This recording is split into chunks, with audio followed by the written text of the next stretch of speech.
அருப்புக்கோட்டை அருகே நேற்று பலத்த காற்றுடன் மழை பெய்த நிலையில் 10,000க்கும் அதிகமான வாழை மரங்கள் சேதமடைந்துள்ளன. விவரங்களோடு இணைகிறார் செய்தியாளர் கணேஷ்குமார். விவரங்கள்.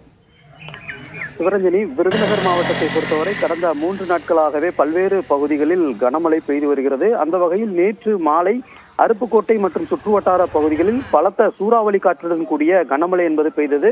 இதன் காரணமாக அருப்புக்கோட்டை அருகே சிதம்பராபுரம் பகுதியில் பயிரிடப்பட்டிருந்த சுமார் 10,000க்கும் மேற்பட்ட வாழை மரங்கள் வேரோடு சாய்ந்து பாதிக்கப்பட்டிருக்கிறது.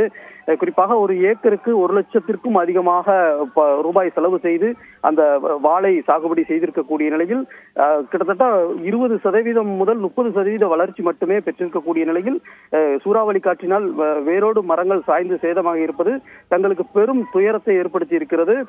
இந்த இழப்பீடை தங்களுக்கு நிவாரணமாக வழங்க வேண்டும். அதற்கு வேளாண் துறையினர் மற்றும் மாவட்ட நிர்வாகம் உரிய ஆய்வு நடத்தி தங்களுக்கு இழப்பீடு வழங்க வேண்டும் என்ற ஒரு கோரிக்கையை விவசாயிகள் கண்ணீர் மல்க தெரிவித்திருக்கிறார்கள். மாவட்ட நிர்வாகம் உடனடியாக இந்த பகுதியில் ஆய்வு செய்து தங்களுக்கான இழப்பீடை வழங்க வேண்டும் என்ற ஒரு கோரிக்கையை தொடர்ந்து இந்த பகுதி விவசாயிகள் முன்வைத்திருக்கிறார்கள்.